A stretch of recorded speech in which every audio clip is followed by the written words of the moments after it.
Rocky and Joski Malloy are spearheading the work of the National School Chaplain Association, serving 23 million teachers, students, and families in more than 26,000 schools internationally. Their work, now listen to this, has resulted in the passage of the Texas School Chaplain Act, and they're leading a national movement to support legislation across the nation to provide school chaplains. Rocky and Joski, welcome to FlashPoint. Explain what this really means to the people watching at home. This means we're back on offense. You can pray in schools. You can bring your faith there and share it. This is the first time in 61 years that prayer is officially back in school through chaplains. So, and as I understand it, right, what are their authority and their responsibilities? I mean, what sort is there a type of training they must have? What sort of prep is needed for someone to become a school chaplain? Because it is a state-paid position. Yes, it's paid by the state of Texas.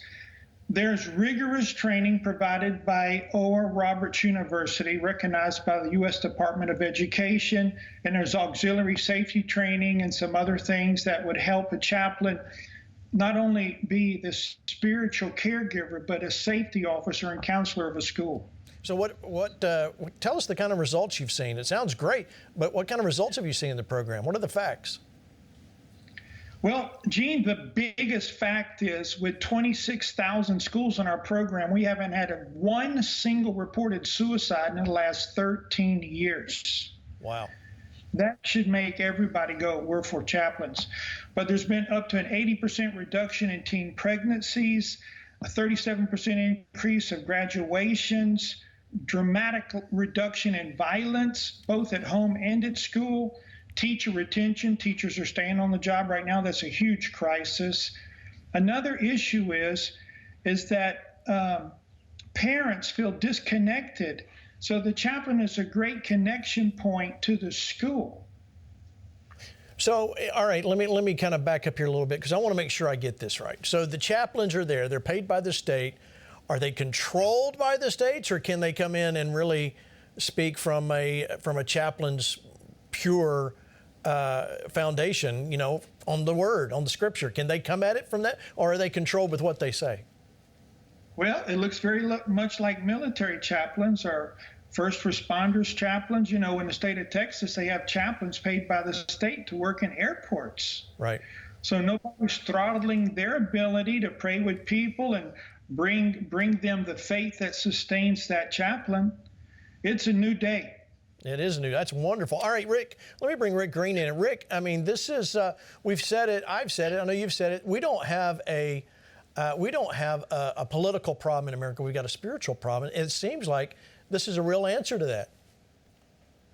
It's a huge, huge plus. I'm so thankful for what they're doing and thankful to the state of Texas and my friend Cole Hefner for passing that bill in Texas. Listen, man, this all goes back, as Rocky said, 61 years ago. This all goes back to removing any concept of right and wrong, moral absolutes from the system and saying to kids, think whatever you want, do whatever you want, and you'll be happy. We know that's not true.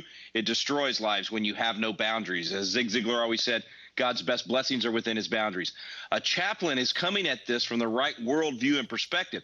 We all know that fear of the Lord is the beginning of wisdom. So now this chaplain who has fear of the Lord is ministering to these kids and even just giving advice, even if he's not praying with them, giving them advice that is godly advice, as opposed to them only hearing secular advice. We used to tell people, teachers, that they could not tell a kid something was right or wrong.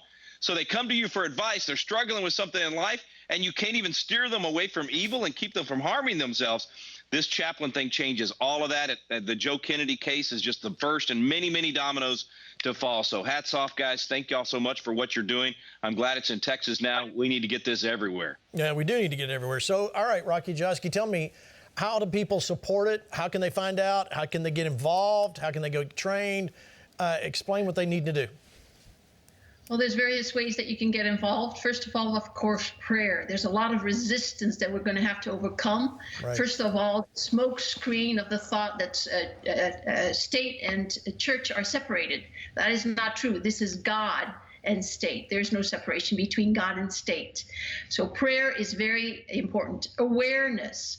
School boards need the parents to show up and say, we would like to have chaplains. Please vote in favor of these chaplains, because this is the other part that the bill has added to it, that all school boards will have to vote an up or down vote on the bill by the 1st of March 2024. And why don't you talk about the chaplain training? So to be clear, it's law. But the law says that each school district can decide if they would like chaplains or not. The funding is available if they choose to have it. So people watching right now, especially in the state of Texas, they can go to their school boards and say, we want this. It's already covered. That is a huge to-do, FlashPoint Army. Listen, I don't care if you got people and kids in school or grandkids in school or not. We need to hit the school boards in your area and say, that is what I want. State, it's a law. State's paid for it. We need to get that. So how can they follow you guys, and what can they do to keep up with what's happening? National School Chaplain Association. I know it's long, but that's our website. National School Chaplain Association. Can I give a number, Gene? Sure. They can call 405-831-3299. Extension 703 for chaplain services. We need chaplains. Right now we need 1,300 chaplains just for this first wave in Texas. All right. So please contact us so we can help you qualify with the training and certification to be hired by a school district in Texas. Excellent work, guys. Thank you for what you're doing, and keep us abreast of it. We're going to, FlashPoint Army, you know what you need to do. You need to go check out that website. Come on, you guys know we got to rally behind this and change our school system, and we do it. Remember, we've been talking about it. It's what Lee Wambsgans does every Flash Talk she's at, talking about flipping your school board in the right direction. This is where we come in. This is where we say the state's already got money. We want a chaplain. Thank you, Rocky and Josky Malloy, for coming by FlashPoint tonight. Gene, thank you so much. This is a chance to make a big difference. It sure is. It sure is. Lance, you hear this. This is good news. This is good news for Texas.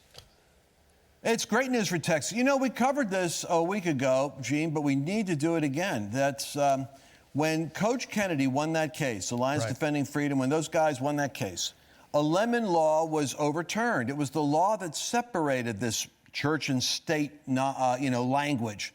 Now, with the victory we've got, most of our people don't realize we've got ground God gave us to go occupy. We're still acting like we haven't won when we've won. For instance, a teacher can now put up 10 Commandments poster in the classroom.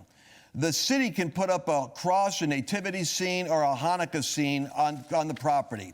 You can ask your school board to open a meeting in prayer. Faith-based organizations like a Teen Challenge is just as eligible to receive the money from the government as a drug rehab program. They can no longer discriminate. And our people need to go to, the website is rfia.org. That's restoringfaithinamerica.org, so you know what laws have already been reversed so that you can start to occupy. rfia.org. Okay, you heard it. Up next for the FlashPoint Live Truth and Freedom Tour, we're headed to Minneapolis, Minnesota for a historical revival at Living Word Christian Center from October 5th through the 6th, an event you do not want to miss. FlashPoint is incredible. You cannot explain what it's like until you see it live. When you're here in the building, there's just nothing like it. For more information, visit us online at govictory.com/FPLive. Admission is free. Register today.